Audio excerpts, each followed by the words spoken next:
Welcome to Colonie TV, the governmental educational channel for the town of Colonie. It goes all my life's a circle, sunrise and sundown. The moon rolls through the nighttime till the daybreak comes around. And all my life's a circle, but I can't tell you why. Seasons spinning round again, the years keep rolling by. Happy New Year, story listeners. I'm Joe Doolittle. And I'm Kate Dudding. And this is Story by Story. Sharing the human experience. And we have got a whole year full of experiences ahead of us. And we're so glad that you joined us for this is our first episode of 2013. 2013, I mean, that seems, that's where we are in the world, yes. Well, I'm a fan of 13. I used to know what the fascinating trichonectodopodus is like, having things to do with 13. Oh. And I'm one of those people. Can you say that again? No, I can't. Oh. No, I can't. I'm reflecting on a lot. This show is being taped a couple days after the episode in Connecticut, so I'm almost embarrassed to be jovial. At the same time, remembering all those wonderful young hearts, as tragic as it is, the stories inside us, remember them and go on, and that's what we're going to do this show. We've got a wonderful couple of guest tellers that we'll take you to different places. Going to have a good time, and it's going to be a better year, Mm-hmm. What's the most interesting thing you've been doing, Kate? Well, I had a glorious time at Story Sunday in November when I told with Betty Mccanty, who will be 90 this coming year. 15 members of her family were there with her, right. And it was wonderful. And one of her stories was about when she was 12, growing up in Buffalo, and there was a farm team, a Major League Baseball farm team in Buffalo. I think the Buffalo Bisons. The Buffalo Bisons. Yes. And one year, living right next to her, and the houses were close together, was Lou Boudreau and his wife and their baby. And at the 12-year-old Betty had a crush on Lou Boudreau, and she always managed to be outside on her front lawn when he would be coming in after an afternoon game, and he would tip his hat and say, "Good afternoon, little missy," and she was thrilled. And then at night, she would go into their dining room and get her ear just up by the windowsill, not so high that her head would show, and listen as he and his wife would be talking. And she did this for a long time until the evening when her father came in and said, "What the hell are you doing, Betty?" And Betty kind of said, loud enough, she was sure that they could hear the Boudreaux, so she slithered like a snake into her room and never tried to contact Lou again. But she followed his career, and he ended up playing for the Cleveland Indians and being a player-manager. Right. And she apparently had told her family all about this, because when Lou Boudreau died a few years ago, her grandson, Michael, sent her a sympathy card. Oh. And she said, "Now, wasn't that sweet?" And now she didn't see, but I was looking over, and there was Michael wiping a tear away, and Michael's wife doing the same thing. Oh, good. Oh, so afterwards, I told Betty about that. She said, "Well, thank you for telling me, because I missed that." So I think that was one really of the most special moments. The not so special moment was when I was introducing her, and I said, "And she's my role model for little old lady." And she went, "What?" I went, for sophisticated senior. And sophisticated she bought that one. Now this is a segue. Our program is going to have a little bit of overview of storytelling, and then our guests, and then we'll do some promotion, and then our guests will come back and do some more storytelling. But this is a segue into that promotion, because in Saratoga, for those of you who live up the Northway, we have two open mics that alternate between Cafe Lena and the Wesley home, where Betty is a resident. And when we go to the Wesley home, we have about 40 people show up, and they love storytelling. And it's been one of the nicest things to do, because we have a great group of receptive listeners, and they give us punch and cookies. So check our website for storycircle@proctors.org for those open mics in Saratoga, and come out and meet some of these people. Yes, and I'll be putting in a slide that Sandy, when we get to that, I'll cover that. Yeah. And the other thing, just in terms of a reflection for me, we did our second benefit of Stories of the Season, Christmas Stories, at Cafe Lena. And while we would have loved a few more people in the seats, we had a great time. And it's a wonderful venue. For those of you who haven't been at the cafe lately, I encourage you to take advantage of that wonderful resource right in our own backyard. I want to introduce our guests, Joe and Jesse Bruchac, who, as I said to them when we were talking before the show, I said, to try to interview you fellows, you got to take a deep breath, because while they're storytellers with a real emphasis in their Native American culture and roots, they could be described as cultural anthropologists for all the work they've done in Native linguistics and Native language and stories. They're outdoorsmen and environmentalists. They're athletes. They're authors.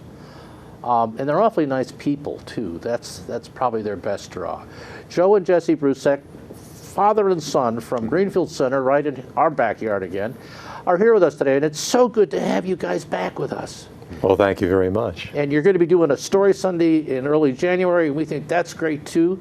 And when I think about you guys, I'll take the deep breath, because you make me awful tired just thinking about the things that you guys have done and are doing. But I'm curious. I'm always curious when I think about you, Joe, because you've brought so much to storytelling, and in some respects, it was the chance of genes and travel that you found stories within you, and I think that's a good place to maybe start with our introduction. Mm-hmm. By the way, Abenakis do not suffer from triskaidekaphobia. Oh! Do they have their own numerical phobia? No, 13 is a really powerful number for us, because I remember many years ago I was up in Old Forge, New York, visiting Maurice Dennis Madawilasas, who was an Abenaki elder. Just got a Christmas card from his daughter, Andre Newton, who's a very well-known carver and an artist in the Abenaki tradition, still lives in Old Forge. And he was carving a pole in his backyard, and it was the back of a turtle that he was working on. He said, "How many plates are there on the turtle's back?" And I counted and said, 13. He said, "That's how many Abenaki nations there are, and that's how many moons there are in a year." And that was the genesis of my first picture book for kids, which was 13 Moons on Turtle's Back. 13 Moons on Turtle's Back. So my storytelling journey has often been a result of people I've known, stories I've heard, places I've been, and connections to a heritage that, quite frankly, I wasn't brought up with a lot of knowledge of, because when I was a child, people did not want to talk about being American Indian. I mean, to this day, you go up to the village of Indian Lake in the Adirondacks, which is about 40% Abenaki, and a friend of mine did the census up there just a few years ago, and she told me about it laughing hysterically, that she'd go to one house and they'd say, we're white, we're all white. She'd go to the next house, they'd say, we're Indian, we're all Indian. And it was one sister in one house and the other sister in the other, living right next to each other. So I basically made my journey to try to find about a heritage I knew about, because I was raised by my grandparents. My grandfather was very dark-skinned, very visibly Indian, but didn't talk much about it except to say he left school in 4th grade because they kept calling him a dirty Indian. He jumped out the window and never came back. So I was recovering a history and a culture that had been denied to me as a child from my late teenage years on, which means I've only been doing this for about 60 years, but actually 55, because I'm 70 right now. And but I determined that I would bring my family up with a knowledge of this, and I also stayed on the same land. The area that's the Indocuna Education Center was my great-grandparents' farm before that, and my mother put it into a conservation easement so it could become a nature preserve where we would teach traditional aspects of Native culture, such as tracking, language retention, wilderness survival, and storytelling and music, all of which is part of what we do at Indocuna. And the program in January is a benefit for the center, which That's is its right. own not-for-profit organization. Correct. It's we just recently, the property where the buildings are was owned by my sister Marge until a couple of years ago. We purchased it and put it in the name of our nonprofit, so it's now owned by the Greenfield Review Literary Center, our 501c3, of which the Indocuna Center is a major part. You see, you notice how he just glossed over that other form of his career? You see, he just he mentions the Greenfield Review is one of the most notable publishing houses in the country, maybe the world, for Native American literature. And you just that was just a, oh, by the way. Mm-hmm. So when I said deep breath, I meant deep breath. Thank you, Joe, for that. Oh, you're welcome. I should say that the Greenfield Review Literary Center was really run by myself and my late wife, Carol, who passed away a year and a half ago in March. And that at one point we were the leading publishers of Asian American poetry, Native American poetry, prison poetry in the United States, actually in the world, and also of African poetry in the world at one point in the 1970s and 80s. So we've had a long, strong standing commitment to multicultural Who's the literature. quiet guy next to you over here? Who's this? I met him at one point. Did you meet him at one point? Every time I've met him, he's been with you.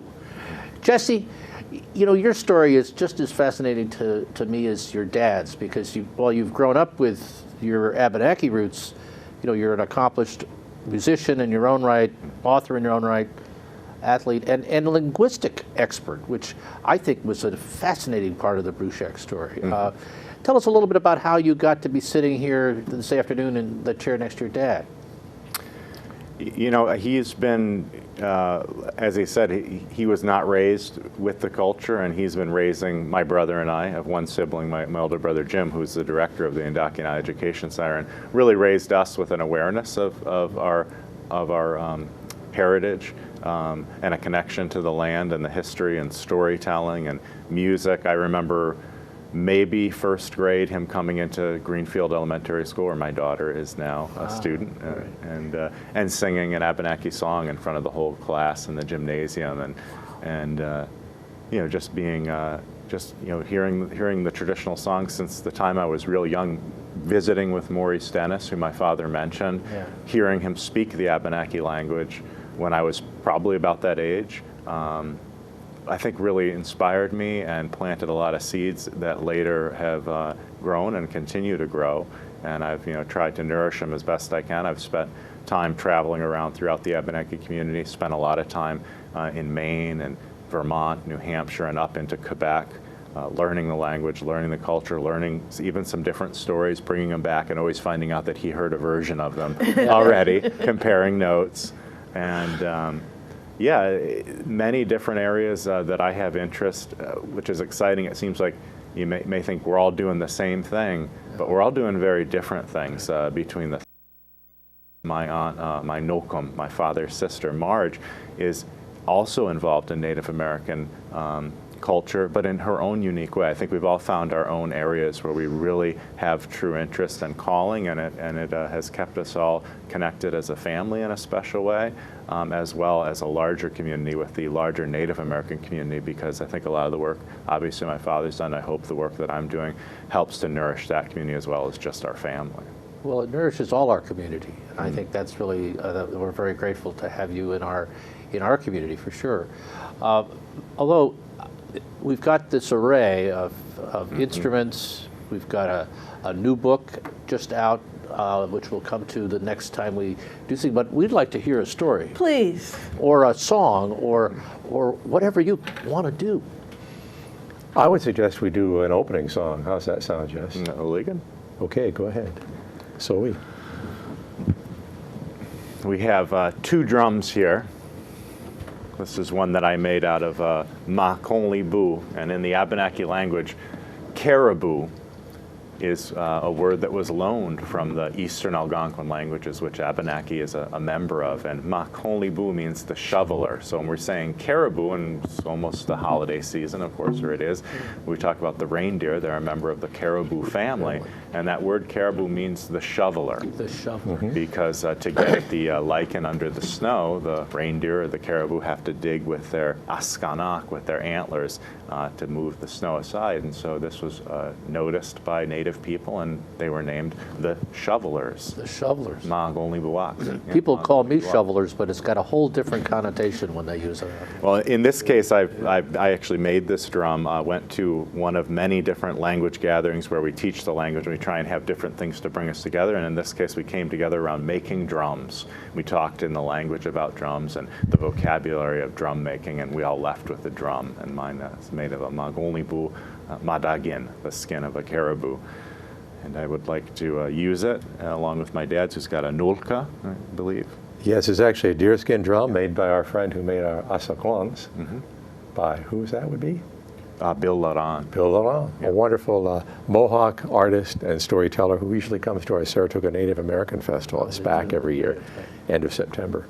So, this is a traditional welcoming greeting song, been sung throughout the area we'd call Indakina, which is the name of our center, but it was originally the name which meant our homeland. And that goes all the way from the east coast of Maine and all the way right to this area where we are now, the Hudson River, the Mahiganituk, literally the Tomahawk River, the home of the Mohican people who are a member of the Eastern Algonquin. This would be that whole area we'd call Indakina, and this song just welcomes people into that land, and it's a good way to begin.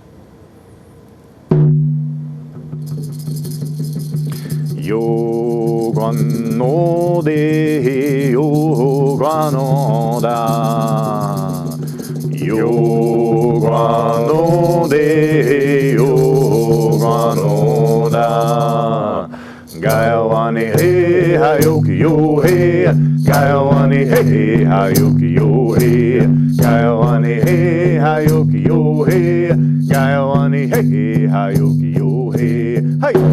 Yogano de yogano da, yogano de yogano da, gaiwani he hayuki yo he, gaiwani he hayuki yo he, gaiwani he hayuki yo he, gaiwani he hayuki yo he, yogano de yogano.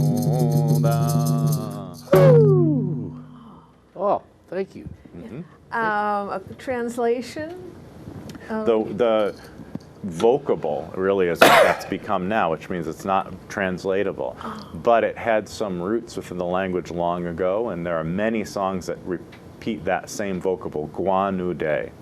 And they say that it comes from the word for greeting, which is shared among the Iroquois people as well as the Algonquin people of Gwe, or kwai, which is to greet you. Literally, it means that I see you or I recognize you. Kaiwi, you're here. I notice that you're here. It's just a traditional greeting, a way to welcome someone. But over many years of singing a song, as we know even in English this happens, sometimes we lose the old word, and it just becomes more of what we'd call a vocable sound, which is repeated and very common. And the drums were so resonant. I don't think you people at home will experience it, but it was, what am I, 6 feet away? I could, it was. You can feel it. Yeah. Well, there's a healing quality to the drum, and one of the old stories is that the drum was created by Kluskomba, who was our culture hero, and played to bring the people together at a time when they were not sharing or conversing or working with each other. And the sound of the drum was so moving that their feet began to move, they began to dance together. So the drum, which is pakoligan, which is the object that is struck. Pak is to strike. Pakwasa is the partridge, the one who's also called the drummer. That drum beat is the heartbeat sound. It's the first music a child hears before they're born, for they hear their mother's heart. We always tell kids that hearing a drum is reminding you to always listen to your mother. And that drum is such a powerful instrument and is used to bring people together. Joe, as I was listening to you, I was brought back to a time, one of the first performances I ever heard you do.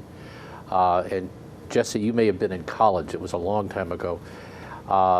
It was in Cambridge, and you picked up the drum, and you picked up the drumstick, and under your breath you said, "This is Jesse's drum. This is Jesse's drum." And you were missing him, each other. And so drums bring people together in all sorts of ways, and sometimes by surprise. But I'll never forget that instant when, before you started performing, you said, "Oh, this is Jesse's drum." And so the connection between all of you is wonderful to see too. Do you have another little story that you might want to spin out at this time? I think we're in the mood. Yes. Yeah, well, it's your turn, Jess, since I've been doing a lot of talking. Well, I thought maybe we'd start with, since our theme is winter, we'll start maybe with a scary story that takes place in winter. And if you don't mind, I'd use a little bit of the Abenaki language in the story to kind Please. of bring us back. Like that song, which is very, very old, the story is also pretty ancient, and it talks about a time when winters were so hard, maybe not like they are nowadays. Winters, they say, were much harder long ago here in the Northeast.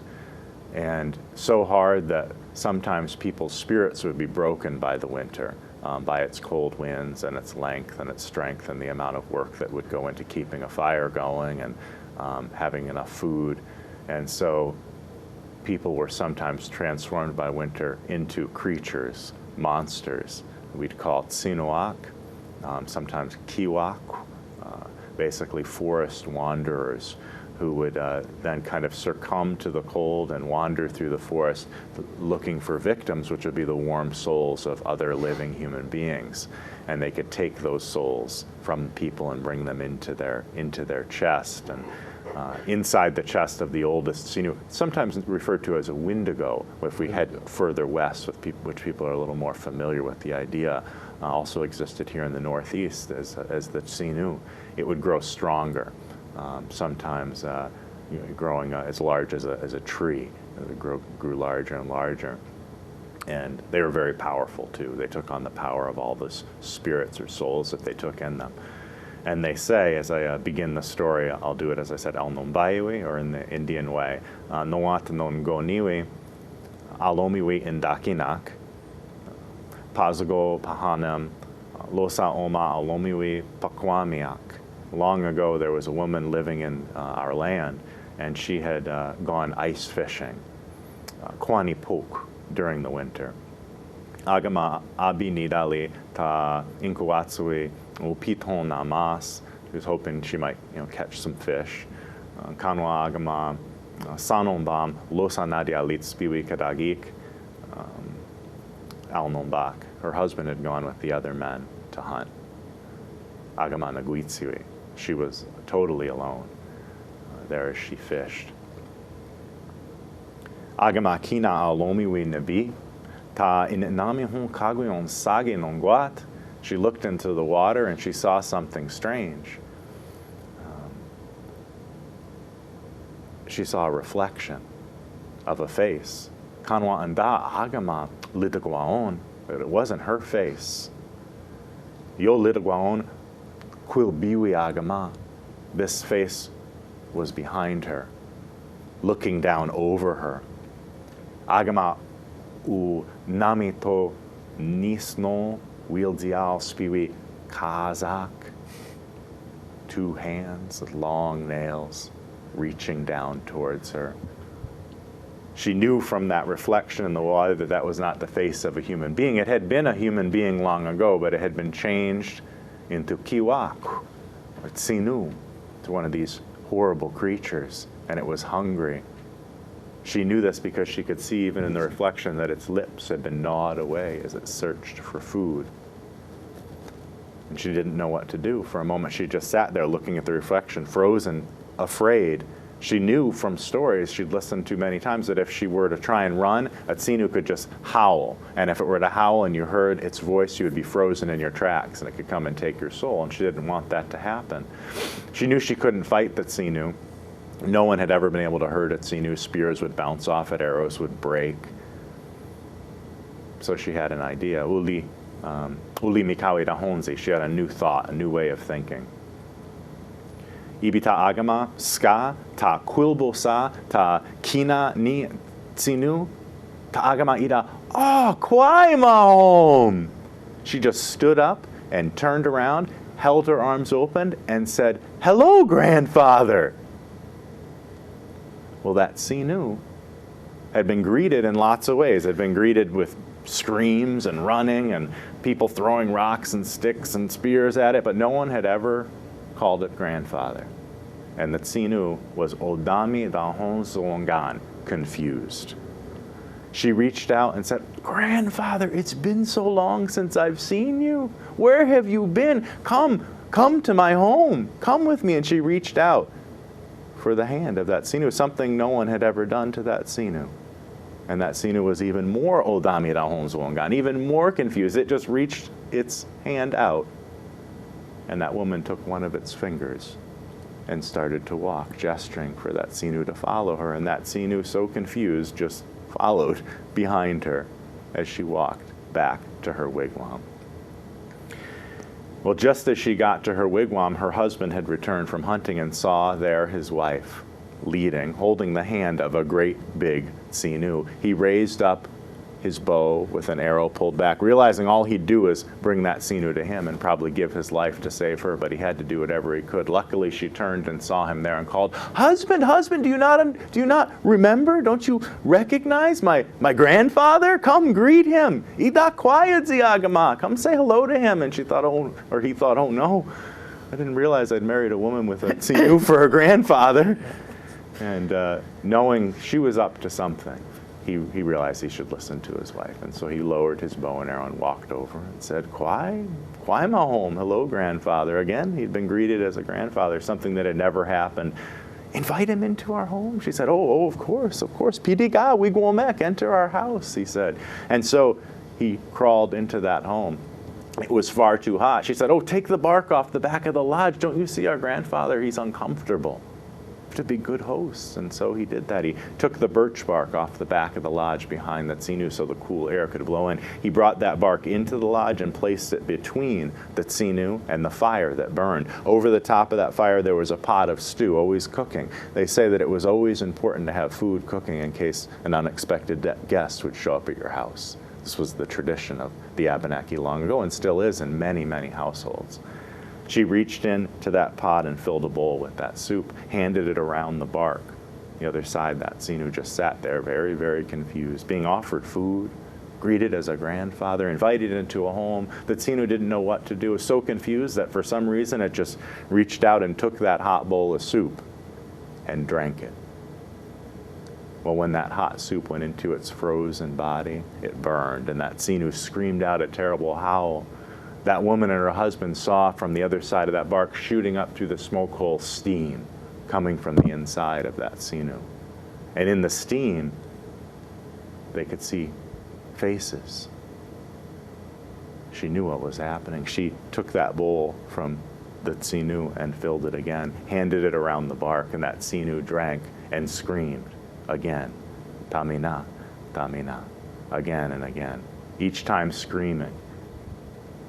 Each time they saw faces, some they recognized, some they hadn't seen for a long time.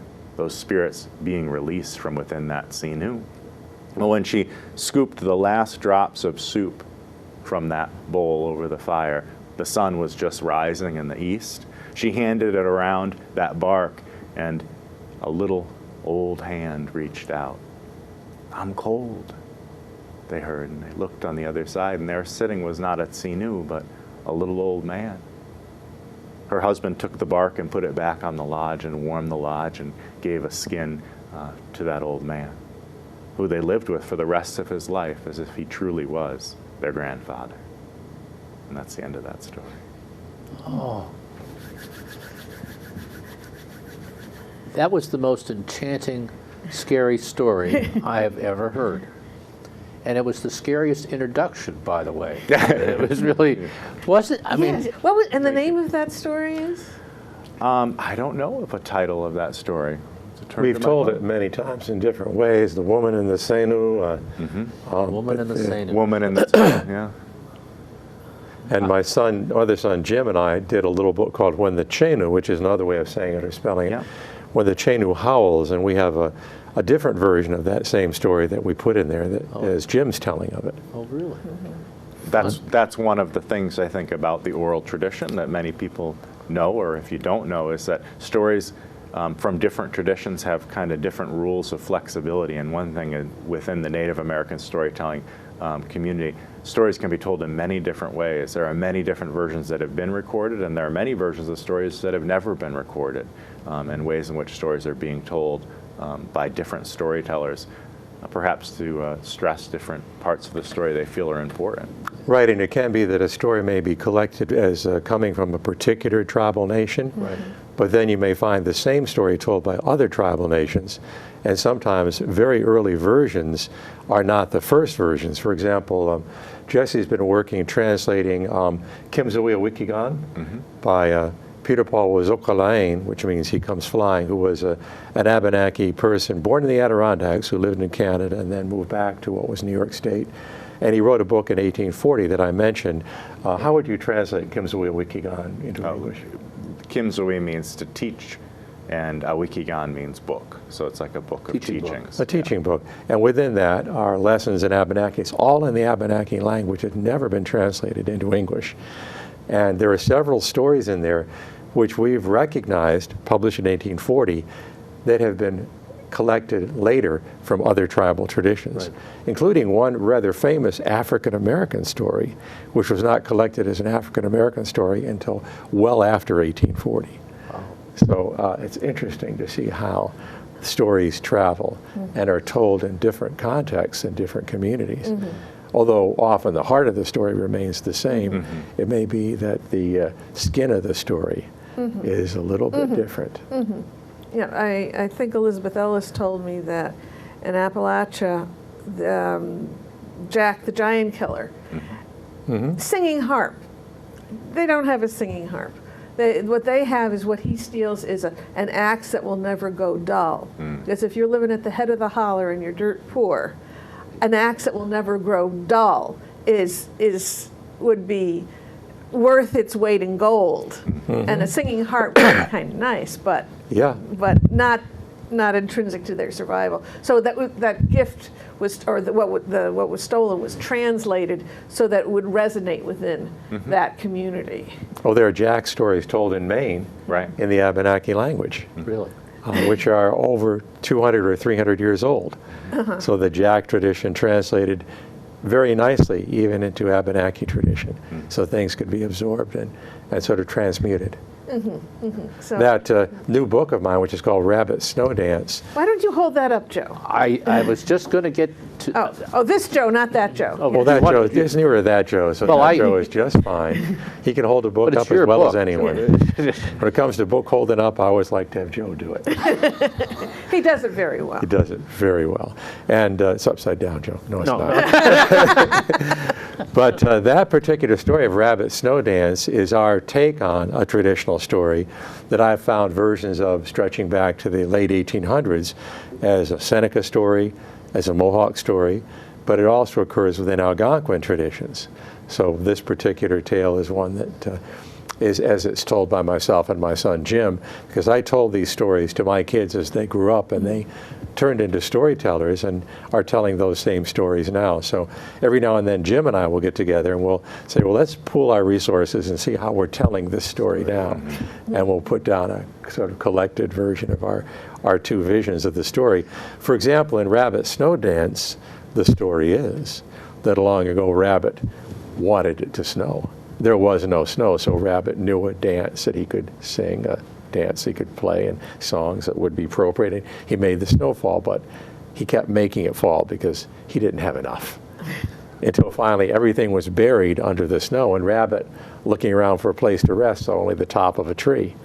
So he hopped into that tree and wrapped his very long tail around him. For in those days, Rabbit had a very long tail and very long, straight legs. But it just so happened while he slept in that tree, for this was near the end of winter, the sun came out and all the snow melted right back away. And he was stuck in the top of a tree. And when he tried to get down, he fell. And as he fell, his tail caught in the branches of the tree, tearing little pieces of it off until finally he hit the ground so hard, his front legs were pushed in, his back legs were crushed in, his lip was split, and his tail had been torn off. So now Rabbit is a little tail. And every year in the spring, you see these little rabbit tails stuck in certain trees. Now, The tradition is often told among the Iroquois, and we'd have it in this book too, that it's the willow tree, which has the pussy willows and right. little rabbit tails. But we have observed over the years that where we live in the Northeast Algonquin country, the cottonwood tree produces those same things that look even more like a tail. Plus, the cottonwood is the tallest tree in the forest. The willow is not a tall tree. So if you're going to fall from a tall tree, it probably wasn't a willow tree. So I suspect that that story originates and becomes an Iroquois story from Algonquin tradition. Very interesting how you can see these things. And because we work with the natural world, because we work outdoors all the time, we spend, my two sons probably spent more nights outdoors sometimes than they did in the house when they were kids. We have an awareness of things that we would see that other people might not. For example, in earlier books that Jim and I did, one called How Chipmunk Got His Stripes, when the first drawings were done by the late Jose Arguego, a wonderful artist, all the animals had 4 toes. And Jim and I said, well, you know, Jim's a professional animal tracker, and I trained as a naturalist, and we don't track cartoon animals. You know? We're not after Mickey Mouse. I mean, we have 5 toes, and so extra toes were added because we wanted them to be anatomically correct, even though they were large, cartoonish drawings. We wanted it to reflect the natural world appropriately. Well, we're going to come back to things. We need to kind of help our listeners know where they might find more live storytelling during the month of January. And dribbling into early February. Dribbling in, that's a literary term, isn't it? And if you'd like to hear Joe and Jesse, that's our first up event here in January. When's that going to be, Kate? Sunday, January 6th, so that's the first Sunday in January, 5 p.m. at the Glenn Sanders Mansion. It will be our 102nd Story Sunday. We passed the 100 mark in October. Once a year. Once a year we pass 102? 102 years. 100, no, it's 102. No. It's our 14th season that we packed in 100, and we'll be packing in 100 and... Anyways, 105 stories. So Moon of the Long Nights, and call for reservations. That's Joe's number, 384-1700, or you can email me, kate@katedudding.com. And it's a benefit, as we mentioned earlier, for the Indakina Center. And you can find out more about them at ndcenter.org. And it comes with a fine dinner and great storytelling and wonderful fellowship. So we hope to see you there. And we're also showing on the next slide the winter schedule at the Indakina Center. And so those might be some things that you and your family would be interested in. And it's very nearby because it's just north of Saratoga, off of Route 9N, which is Church Street in Saratoga Springs on Middle Grove Road. On Middle Grove Road, and a wonderful place, just kind of tucked under the lee of the mountain, and a great place to go and spend an afternoon. Okay. Now our second event is part of our series at Proctors called Word Plays, and the theme on the following Sunday, January 13th, you know, for those people who can say that word. Right. Are not triskaidekaphobic. Right, but it's a Sunday, so that means it's especially good, right? Staying alive.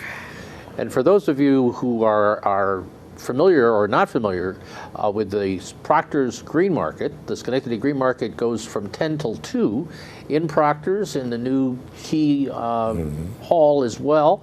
And it's a great place to get some fine vegetables and breads and wonderful stuff. And lunch. And then come and hear our stories, and we'll actually give you a dessert because we have an intermission with cookies and stuff. And one of the stories by Bonnie Mayan is about the day her parachute didn't open. Good grief. We know it has a happy ending because she's still with us. Shorter than before, but still with us. And her legs are wrapped up like this. And so there are all different, there are folk tales and there are true stories, and we hope you come. I'm very excited to go to that. Now the next night, January is just full, will be the open mic up at Cafe Lena, the storytelling open mic up at Cafe Lena, and the featured teller there will be Sandy Schumann, who has been on our show. And he'll, I believe, will be sharing stories of he's developed a fusion of Adirondack and Helm stories. Helm stories, because there's a helm pond up in there, and he believes it's been misspelled for many years, and it's really Needs a C on helm. it. Yes. And so, and the Helmites were convinced to settle there because they were told, let's see, each acre is like 2 acres, and it's so easy to till the soil, you can do it with a spoon and something else. Well, each acre is like 2 acres because a lot of them are just up and down, and so, and you can till it with a spoon because the soil's only 2 inches deep. So of course you can till it with a spoon. And I've forgotten what the other claim was. Well, the nice thing about the pond is because there's fish in it, you can just drink the water as soup. Thank you, Joe. Thank you, Yes. Joe. So the open mic at Saratoga will be featuring Sandy Schumann, and he has his new book about this, not Ashkenazi, Adirondack Helm fusion that I've forgotten his exact discussion. But it'll be on the slide because I do the slides after the show.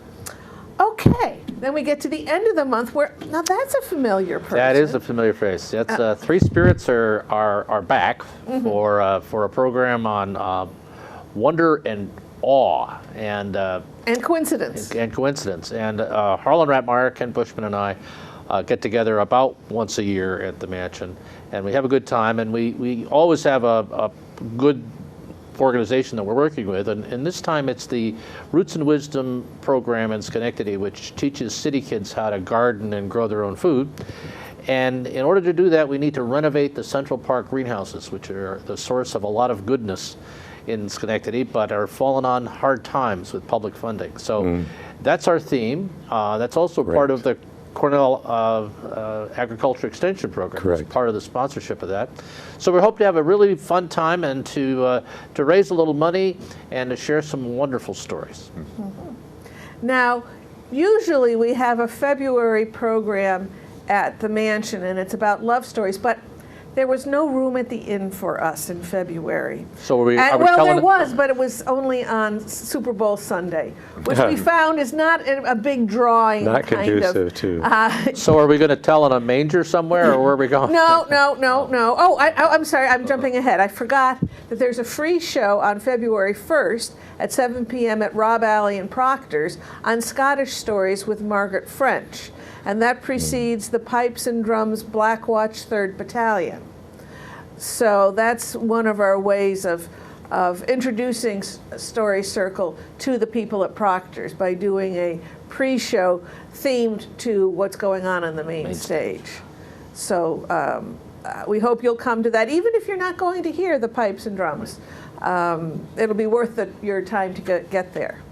So as I was saying, there was no room at the inn for us to tell love stories, but there was at Proctors. So a little early, on February 3rd, the program is called From Heartbreak to Rapture.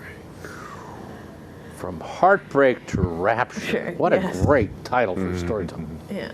And we have 8 storytellers. Oh, one of them's Joe. Telling stories, and again, they're some personal stories, some traditional stories from different cultures, and it's a way to celebrate or not celebrate Valentine's Day.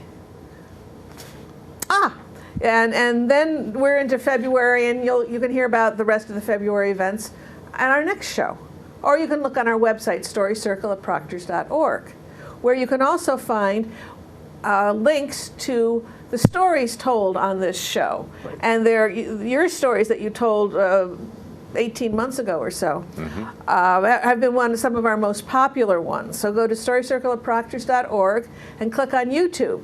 We think of it as stories worth watching. There are now over 8 hours of stories, and 14,700 stories have been watched in 2 years. I think it's going on 2 years that we've had that YouTube channel. 14,000 stories listened to. Well, Yeah. thank you very much, It's- folks. Thank you very much. Yes, Yes. it's our little way of trying. You know, we assume storytelling was really the very first art form. Before they started doing those paintings on the caves in France, I've got to believe the hunters were telling their stories about the fire. I had this little spear with me, this very one, and this woolly mammoth came at me, and you got to have told it before they did the artwork, I think. But it's really I think the least recognized art form in the world today. And YouTube and this TV show and the events we produce is our way of trying to go, yo, we're here, we're still here.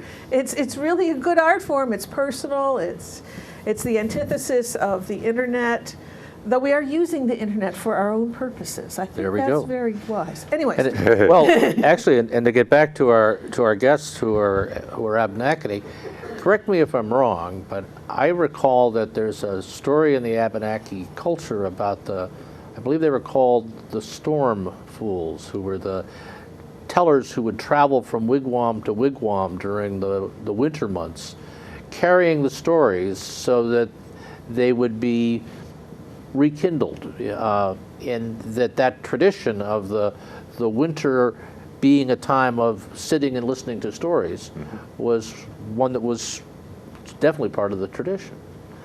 Well, certainly the storytelling time often was regarded as between first frost and last frost. For one thing, the nights are very long, the days are short, and people are going to be inside much more. And the question of entertainment, but also of passing on useful knowledge, because a good story always does at least two things. It entertains and it teaches, and that teaching can be very subtle or very obvious. And when people traveled in the wintertime, often older men who were no longer hunting and who probably would not be able to do as much physical activity, people like myself who are in their ancient years and are sort of You look in pretty creeping along, good shape. but would travel from lodge to lodge. This is among the Haudenosaunee, among the Iroquois, and among the Alnobak, the Abenaki too, and go each place they'd be welcomed, and they would be given a place to sit by the fire, they'd be given a bed for the night, they'd be given food, they might be given gifts as a result of their performance. And one tradition that was certainly practiced among the Haudenosaunee was for the storyteller to carry a little bag in which there were objects that were reminiscent of different stories. So you might simply hold out the bag and say, here, reach in and pull out whatever story you may find. And someone might reach in and pull out a braid of sweetgrass, and that would remind them, the story of Gloskomba and Segunk. And then that story would be told. Do you know that story, Jesse? I don't. You could tell that one. Want me to tell that one? Sure. Yeah, a long time ago, they say, and I'd go, ho. Hey. That makes sure our audience is still awake. All you out there, ho? hey, Good. I heard that person over there, someone asleep in that chair. But That wasn't snoring. That was a hey. That was a hey. Well, long ago, Gloskomba did many great things to help the people, and he traveled around with a friend of his who was called Segunk, or Skunk. And one day, the snow began to fall and did not stop falling. The people called out for help, for Gloskomba to come and help them. So Gloskomba made the long and difficult trip to this village of people where the snow kept falling, and Segunk came with him. And when he got there, he said, I think I know what has happened. It is that the snowbird has opened its wings and has not closed them. So I'll go visit the snowbird. So Gloskomba began to walk towards that high mountain on which the snowbird sat, and little Segunk followed behind him, jumping from one footprint to the next. It was not easy for him to do this. He was getting very wet and very cold, but he was very determined and followed Gloskomba to that mountaintop, where Gloskomba found the wind eagle standing with the snow pouring out from beneath its wide open wings. And Gloskomba said, you remember what I did to the wind eagle? I bound its wings. I can bind your wings too, unless you close them and make the snow stop. And the snowbird said, oh, I understand, and closed its wings, and the snow stopped. And then they turned and went back down the mountain. By the time they returned to the village, the snow had melted away. The people were rejoicing. They thanked Gloskomba. They gave him food. They totally ignored Segunk, totally ignored him. Now, on the way back to that village, they had passed another hill. A great bird stood on top of that mountain as well, with its wings wide open and light pouring from it. And Segunk had said, what is that? And Gloskomba said, oh, that is the day eagle. With his wings open, light spreads over the world. Well, Sagunk was so upset that when the night came, he decided he would do something to make sure that people remembered him too, just as they remembered Gluskomba. So he crept up to that hilltop where the day eagle slept with his wings closed, and he took a tight cord and wrapped it around that day eagle and tied his wings, and then crept back and went to sleep. Well, the next morning, when the sun was supposed to rise, when the day was supposed to come, no day came. The people were afraid. What's happened? What's going on? Well, Gluskomba had an idea. He found his way to that mountaintop. He discovered the day eagle had been bound, and he managed to untie one wing, but not the other. It was so tightly tied. So to this day, there's always light just on one half of the world and not on the other, because the day eagle has to turn around on that mountaintop. And Gluskomba found up there the tracks of the person who had done that, the tracks of Sagunk. He followed them back to where Sagunk was pretending to sleep. He said, I know what you did. It was not a good thing. Now, in those days, Sagunk had pure white fur. And Gluskomba took his pipe and dumped it out on top of Sagunk, turning him black. Then he said, so you'll remember what you used to look like. I will do this. And he took his fingers and ran them down Sagunk's back to make a long white stripe. And now Sagunk was not only a different color, he was also very smelly from those ashes that were dumped all over him. Well, Sagunk was so unhappy, he went into the nearest field and began to rub himself off on the grasses, trying to spread his scent on those grasses. But Gluskomba followed behind him and just blew his breath on those grasses, and those grasses became sweet. They became sweetgrass. And to this day, Sagunk has that bad smell, that black coat with a white straw on the back.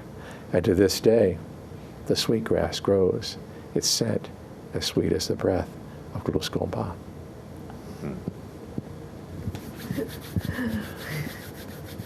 Well, that's a lovely story, and it isn't scary at all. No, it's another winter story. Another winter story. Except for skunk. Well, It's a, no, just it's a shameful story for skunk. thank you, and I really love the segue. How often do you actually perform together? Either you and Jesse, or you and Jim, or when does that happen? It kind of varies. Nowadays, because we have a very active martial arts program at Indocuna, which Jim and Jesse teach. And you participate in it. I participate in it. I also teach Pencak Silat at another location, which is a martial art of Indonesia, but that's another story. You can go to pencakkarate.com for my school, which I do in Stillwater. But because Jesse and Jim are doing so much teaching, often I'm the one who's doing a lot of the traveling by myself, or Jim travels by himself, or Jesse travels by himself, because there are all these responsibilities we have, and it's hard for us all to be away at the same time. So we usually perform together in local events, or events within easy driving range. Like the mansion coming up. Like the mansion coming up. And of course, in addition to doing storytelling, we also do music. Jesse and Jim and myself and my sister Marge were the Dawnland Singers. And we started about 20 years ago performing together. And now, because Marge is actually the new head of the Native Studies Department at the University of Pennsylvania in Philadelphia. Oh, really? Rather far away. We don't perform together very often. So she's moved then? She's moved actually that was from buying the Massachusetts house. and Connecticut down to Pennsylvania. But I thought maybe you might like to hear some music. Yes, And I'll pass the flute over to Jesse, because even though I played flute before he did, he got much better than me very fast.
Thank you, Jesse.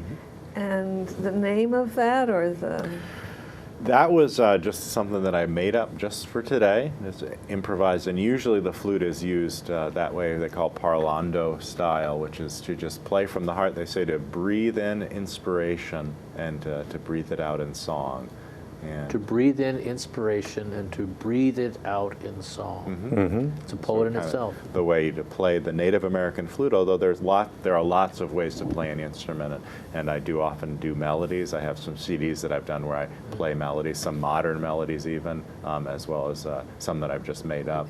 But the most common way when I'm performing or just using the flute to let people really hear how it would have been played long ago is to just play from the heart.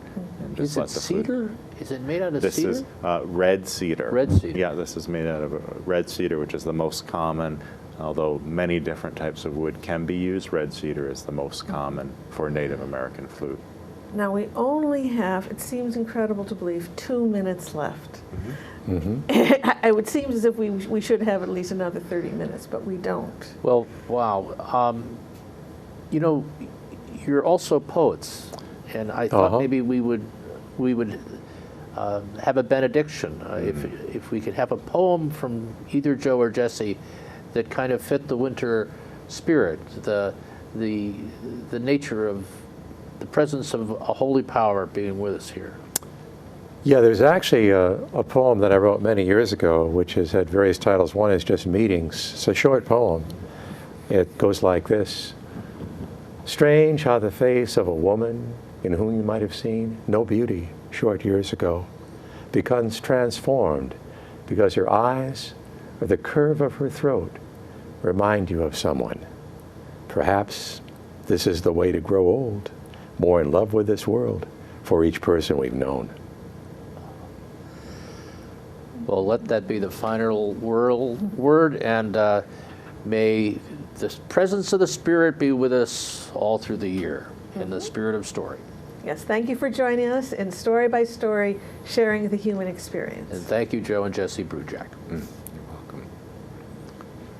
It goes all my life's a circle, sunrise and sundown.